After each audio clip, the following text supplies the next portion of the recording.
On the morning he thought his hard work was about to shine, the woman Malik loved most planted a betrayal so sharp it could have ruined him forever.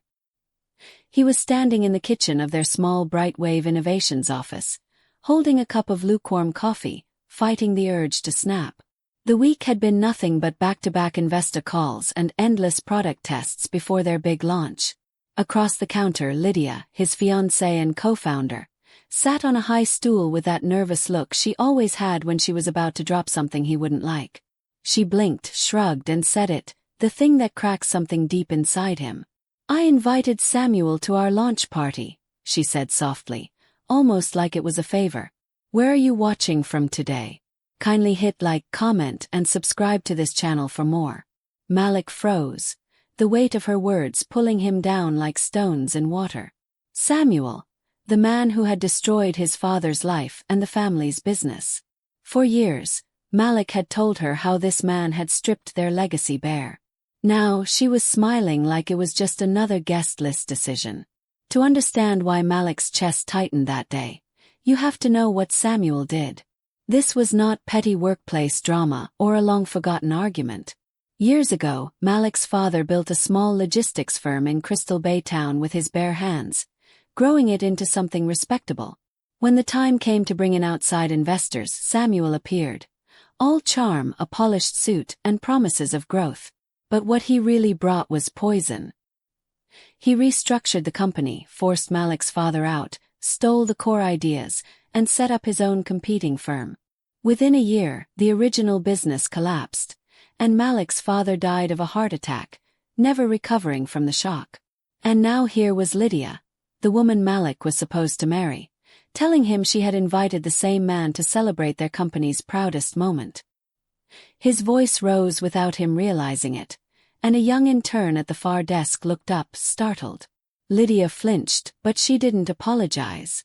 Instead, she murmured, "I think you're holding on to too much anger." Malik's jaw tightened. Too much anger. How could she call it that when she knew the history? The next 3 days passed in silence between them. Malik slept at the office, surviving on vending machine snacks and cold coffee, trying to focus on the upcoming launch. But every time he looked at the product they had built, he no longer saw a shared dream. He saw cracks. He remembered Lydia's face years ago when he first told her about Samuel.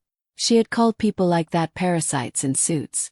Now he couldn't stop asking himself, what had changed? And why had she decided that betrayal deserved an invitation? 3 nights later, Malik finally went home. Lydia was curled up on the couch like a teenager, knees tucked to her chest, the television stuck on a paused movie menu. When she looked up, it was with uncertainty, like she wasn't sure he'd come back at all. "You said you'd never let him ruin your life again," she whispered. "Inviting him is how we do that."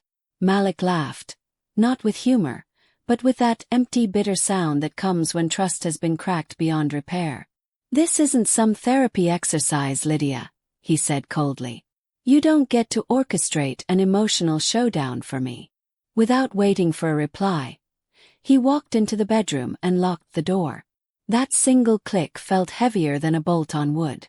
It was the sound of a relationship shifting into dangerous territory.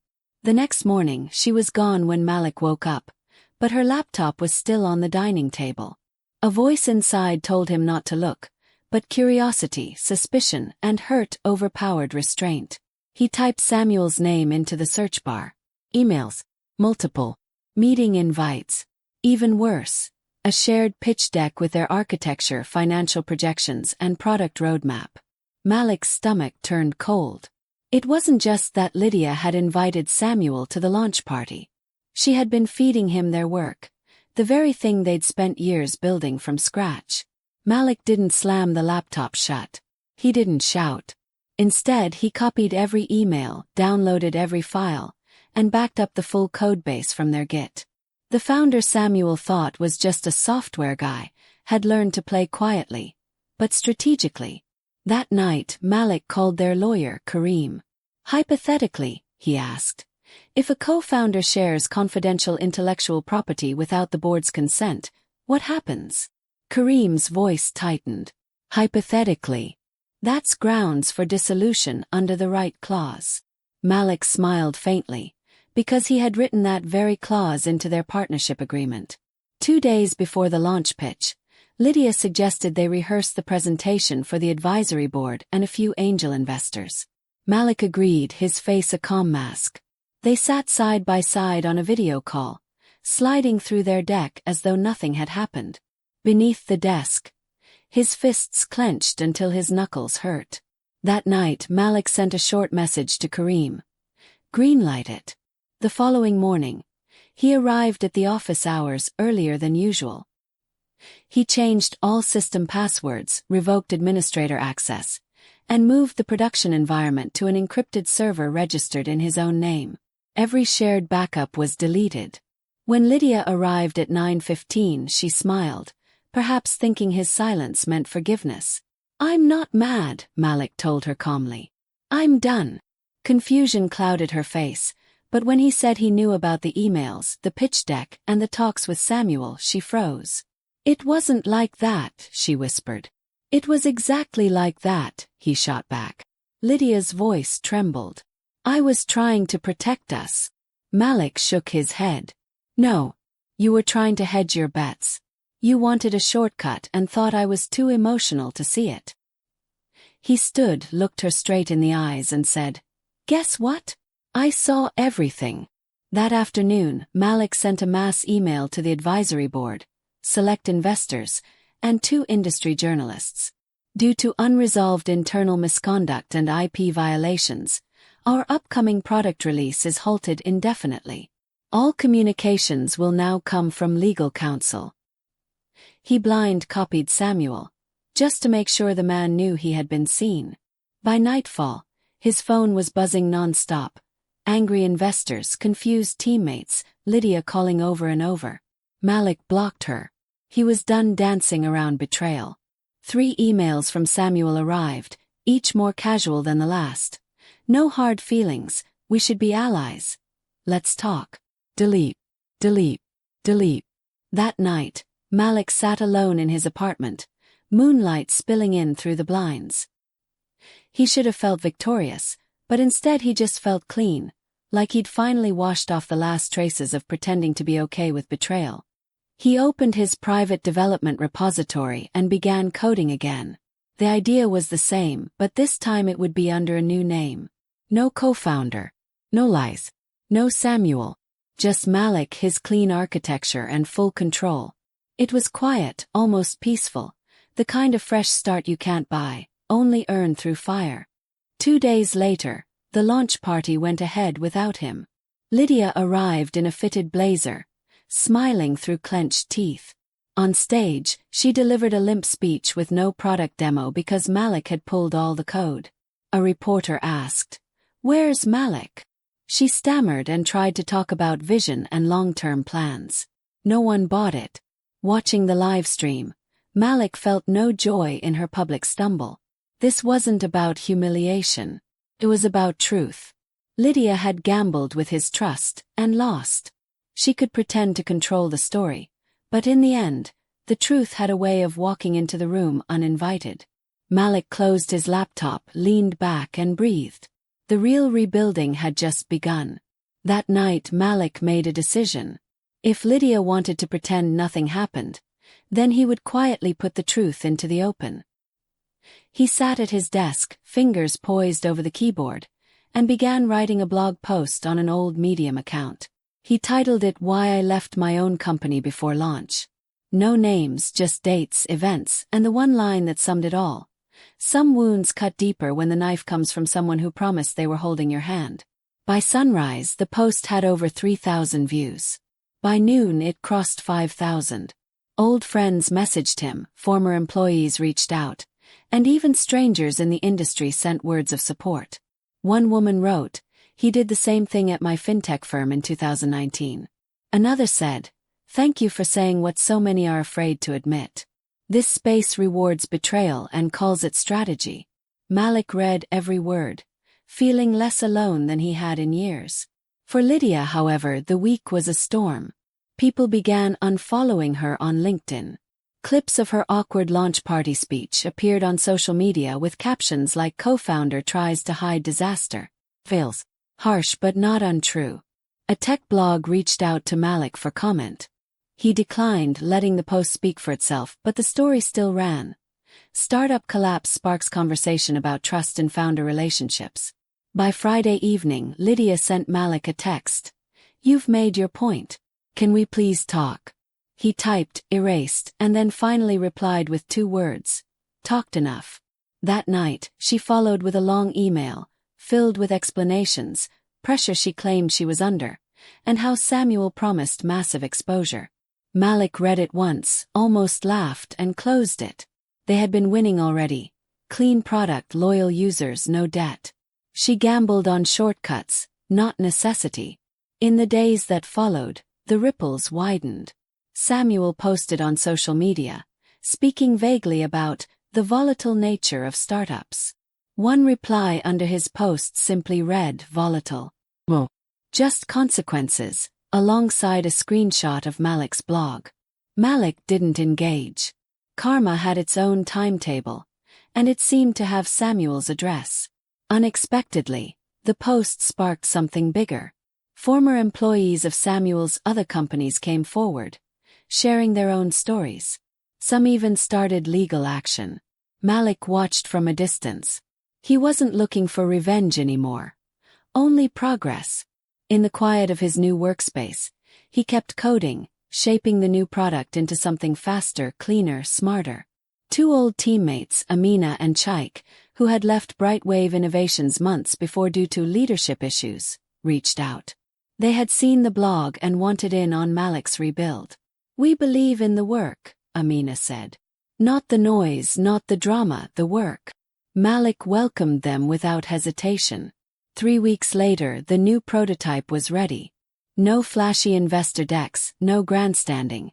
Just software that worked beautifully. They named it Portline. It was lean, efficient, and free of the politics that had poisoned the last venture. Malik felt a calm pride he hadn't felt in years. Then one Sunday morning, Malik's mother called. She had seen the blog post, the coverage, and for the first time said the words he had longed to hear. "I'm proud of you." She had always been diplomatic about Samuel, even when Malik burned with anger. Hearing her say that felt like the closing of a wound he didn't realize was still bleeding. Weeks turned into months. Malik wasn't just building a product. He was building a life without the constant shadow of betrayal. Portline grew slowly but steadily. Clients came not because of hype, but because the software solved real problems. Malik had learned something Lydia never understood. In the long game, loyalty and quiet consistency beat shortcuts every time. The new team was small but powerful. Amina had a no-nonsense attitude, calling Malik out whenever he overcomplicated a feature. "We're not building a palace," she would say. "We're building a shelter that works." Chaik, on the other hand, spoke little but wrote lines of code so clean they felt like poetry. Malik found himself enjoying work again. No tension, no hidden daggers, just collaboration.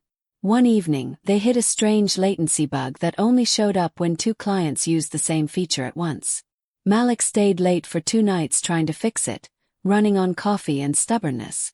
On the 3rd night, he decided to clear his head with a walk through Crystal Bay town. The streets were quiet, the night air cool, and for the first time in a long while, he wasn't thinking about Lydia or Samuel, only about solutions. He passed an old diner where he and Lydia used to celebrate small wins in the early days. The memory felt distant now, like it belonged to someone else's life. Healing, Malik realized, didn't erase history. It simply replaced it with new stories until the old ones stopped hurting. From time to time, people still asked about Lydia. An old friend once said, "Whatever happened to that girl with the quick smile?" Malik simply replied, "She's part of the story, not the ending." It was the truth, simple and clean, without bitterness. One afternoon, Chaik came by Malik's desk. "Did you see the news about Samuel?" Malik hadn't. Chaik pulled up his phone.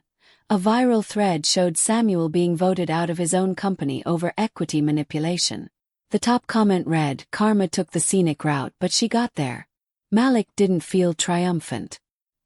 He just exhaled, as though setting down a heavy bag he'd carried too long. That weekend, Malik attended a rooftop gathering hosted by mutual friends. There were string lights, soft music, and the smell of grilled fish in the air. Halfway through the evening, he bumped into Miriam, a woman he'd met briefly at a tech event months earlier. She was witty, grounded, and refreshingly uninterested in industry gossip. "You look lighter," Miriam said, studying him. Malik smiled. "I feel lighter." She nodded. "Good. You were carrying something heavy." They stood together in a warm, unhurried silence, neither feeling the need to fill it with empty words. Over the next few weeks they saw each other more. Miriam didn't pry about the past. She cared about what Malik liked to cook, what books he read, and the music he played when he cleaned his small apartment. It wasn't romance that saved him. It was simply being seen without judgment. One afternoon, Malik received an invitation to speak at a small startup gathering. The topic was resilience in the tech world. First, he almost declined. He wasn't a motivational speaker. He was just someone who had survived betrayal and kept going. But then he thought, maybe his story could help someone else stay in the fight. On the day of the event, Malik stood before a modest crowd, microphone trembling slightly in his hand. He told the truth plainly. Sometimes the deepest wound comes from someone who promised to stand beside you. Sometimes walking away isn't quitting, it's the start of real freedom. The audience listened closely, some nodding, some scribbling notes. Malik spoke about the danger of building with people whose values don't align, and how trust in business is not a luxury but the foundation. When he finished, the room erupted in applause. Afterward, a young man approached him, clutching a worn notebook. "I almost quit last month," he said quietly. "I thought I was the only one." Malik smiled.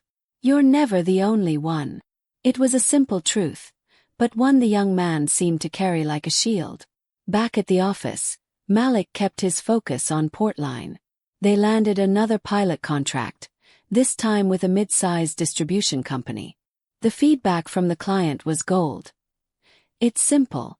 It works. Feels like someone finally built something for us." Malik read it twice, smiling to himself. It wasn't flashy. No headlines, no viral funding announcements. But Malik had learned that the quiet victories were the ones that lasted. With Lydia, everything had to be impressive to outsiders. With his new team, the only thing that mattered was building something real. One evening, Amina told him, "You know why this works? We're not chasing applause. We're fixing problems." Malik nodded. That was the truth. And in a world obsessed with speed, they were proving that steady and honest could still win. Months passed without a single thought about Samuel, until Malik ran into him unexpectedly at a regional tech fair. Samuel looked older, thinner, his eyes carrying the weariness of someone who'd run out of tricks. They exchanged a brief nod, nothing more. Walking away from that encounter, Malik realized something powerful. Samuel no longer had any hold over him. No anger, no fear, no urge for revenge. Just nothing. The chapter had closed, and Malik hadn't even noticed when it happened. That evening, Malik and his team celebrated signing a 6-month extension with their biggest client yet. It wasn't life-changing money, but it was sustainable. More importantly, it was theirs, free from the compromises and betrayals of the past. Later that night, Malik sat on his balcony, sipping tea as the city lights shimmered in the distance. The silence around him didn't feel empty anymore. It felt earned, the reward for walking away from what tried to destroy him. He thought about the journey, from the moment Lydia dropped Samuel's name to this quiet, peaceful evening. The battles had been brutal, but the lesson was clear. Sometimes the strongest move isn't to block someone out of your life. It's to know you could let them back in and still choose peace. The next week, Malik received an email from Lydia. The subject line read simply, "Just coffee." No explanations, no apologies, just those 2 words. He stared at it for a long time before replying. "Wednesday, 10 a.m., Riverstone Cafe. 1 hour." He wasn't going because he missed her. He was going because sometimes closure needed a face. That morning Malik arrived early. He sat by the window sipping tea, reminding himself that he owed her nothing. Not grace, not kindness, not even the courtesy of hearing her out. He was there because he chose to be. When Lydia walked in, she looked smaller somehow, her presence dimmer than before. "Hey," she said quietly. Malik nodded. No hug, no handshake. She wrapped her hands around her coffee like it might steady her. "I messed up," she began. "I betrayed you. I knew it then. I know it now. I thought if Samuel's deal worked, maybe you'd forgive me later." Malik listened in silence. Her eyes glistened, but her tears were restrained, the kind that come from shame rather than pity. "Why Samuel?" he asked at last. She hesitated. "Because he made me feel powerful. I was always just the pitch deck and calendar invites. You were the genius. I wanted to prove I could control something. Even if it meant," she trailed off, "even if it meant giving him me, and you." They sat quietly for a moment. Malik wasn't angry anymore. The hurt had long since turned into something quieter, understanding without forgiveness. "Do you want forgiveness?" he asked. "No," she said. "I just want to stop hating myself."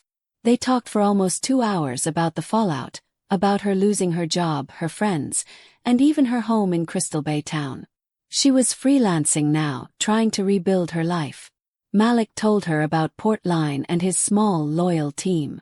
She smiled faintly when he said, "It's not flashy, but it's real." When they stood to leave, Lydia asked, "So, are we good?" Malik shook his head. "No. But we're not enemies either." That was enough. No hugs, no promises. Just the acknowledgement that some bridges remain broken even after the fire burns out. 2 weeks later, another email came from her.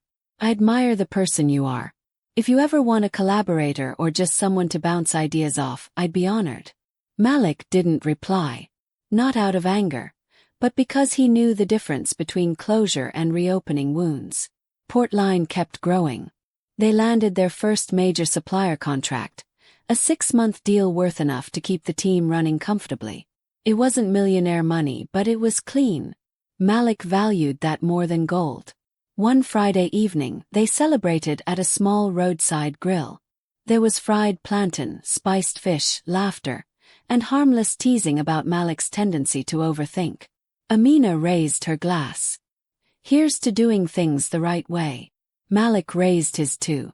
"Always." Months later, at a regional innovation forum, Malik delivered another talk. This time he spoke not just about betrayal but about rebuilding. "Startups are not built on trust falls and catchy slogans," he told the audience. "They're built on people who show up when it's boring, not just when it's shiny." Afterward, a young woman approached him. "I almost gave up on my business last year," she said.